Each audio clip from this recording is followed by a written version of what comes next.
I want to thank AQR for hosting this event and Ron Spatz for inviting me to read. These first two poems come from poems that were published in AQR in the 2009 publication. This poem is called Carving. Caution, old man, master carver, perched on alder chopping block. Sleek killer whale dives in his palm. Slice, chip, gouge, flick, pungent cedar escapes. My tools stay so sharp this way, just from use, Caution explains. Is he playing with me? I can't tell. He puffs into the blowhole, cedar shaving spray. Pointing with the tip of his knife, he tells me the importance of design, the overlapping form line, how the central ovoid repeats itself. At his feet, haphazard curled spirals, circles, and intermittent commas form, like some kind of calligraphy or magical equation. The carver leans toward me. Does the wind around Raven sculpt Raven? Or does Raven sculpt the wind around himself? Do tide flats emerge? Or is that tide woman pulling back her blanket?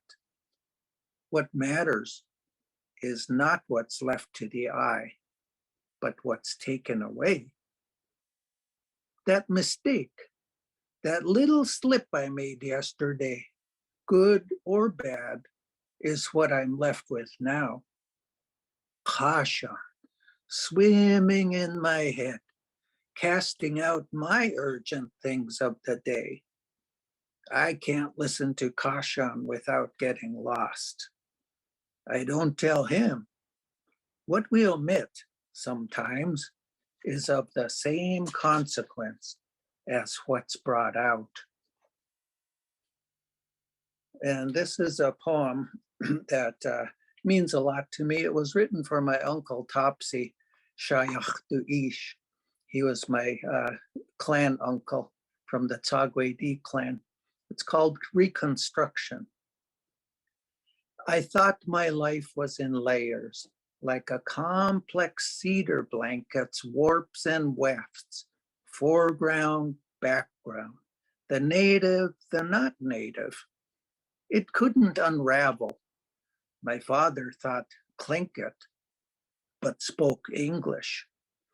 I always heard we live in two worlds, heard we learn who we are by living right with the land, that it should feed us like mother with milk.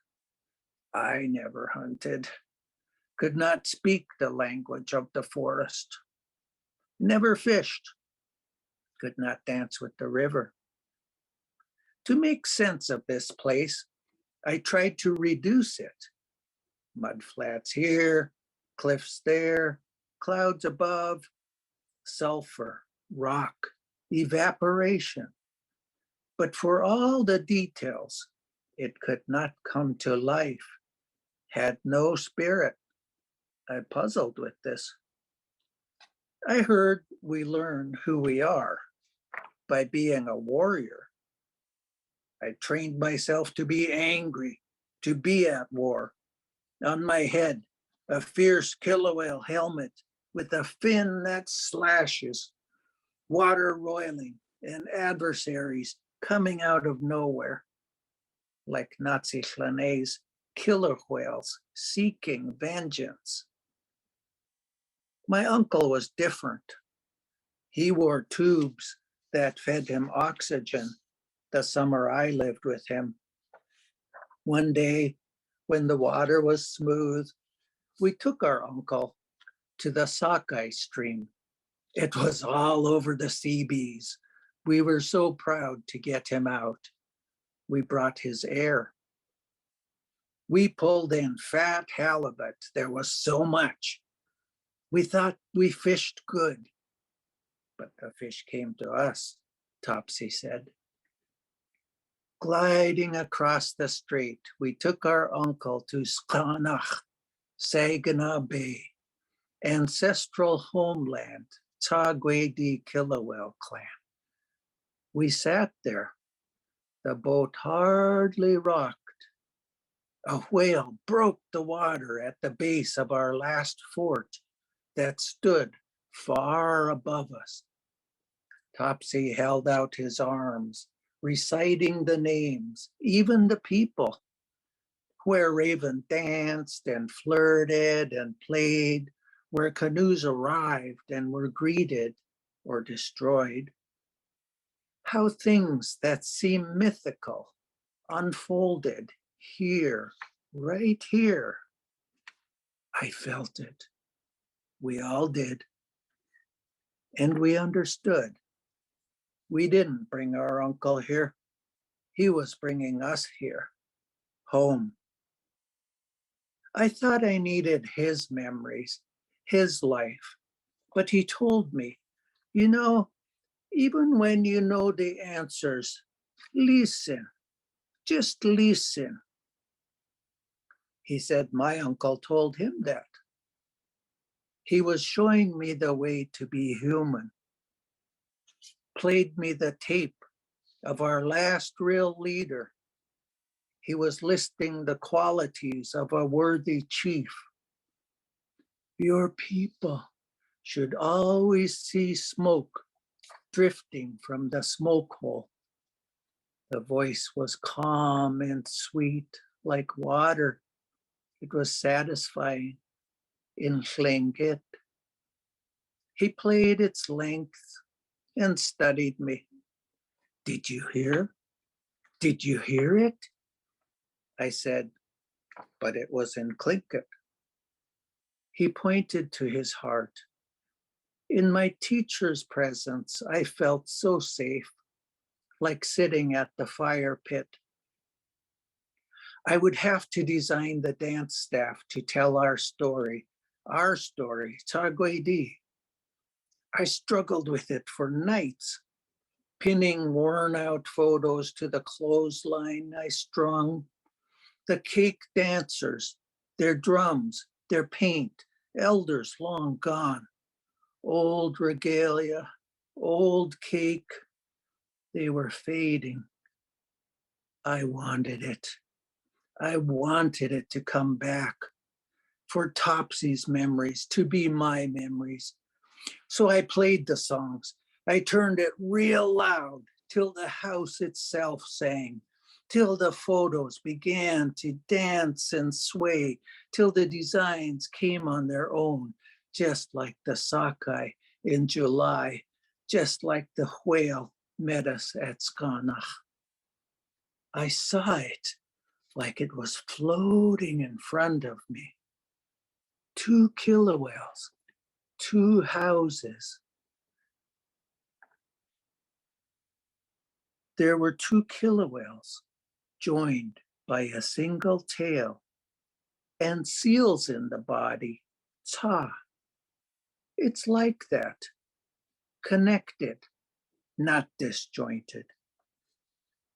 When Topsy came from the hospital, I wanted to be the man he described. I confessed, that's not me. He put his hand on my heart. You just have to listen, nephew. It will all come to you. If you stop fighting so hard, it will. And then this poem is an old poem. It's from the original SoulCatcher, which was published in 1986. This is called He Was a Dancer. He was a dancer all over the floor.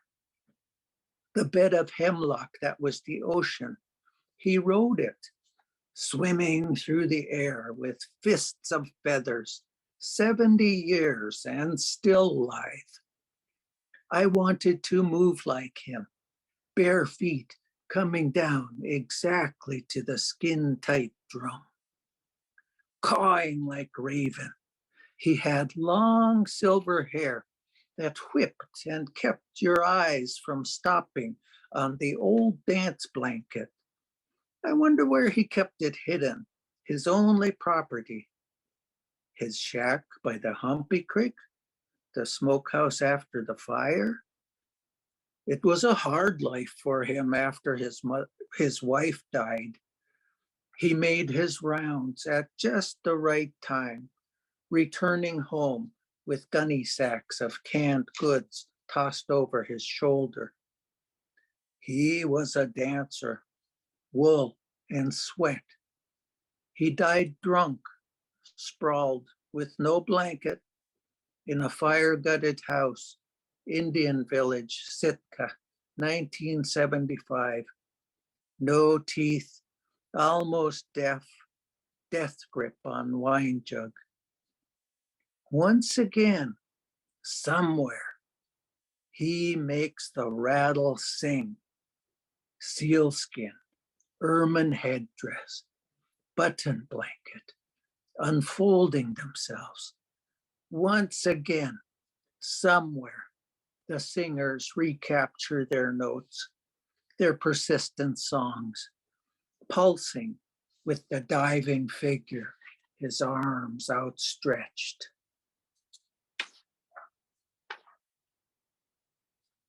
Where's Grandmother? These next two are unpublished poems. The missionary tells us the mortuary poles are not good for our dead. We should put the bodies in the ground. We should abandon these poles. They will cause sickness. He says he can save us, that our shamans cannot. What truths shall we live by now? What laws shall we follow next? Great-grandmother's bones neatly arranged in a case behind glass in the museum. It's a sin.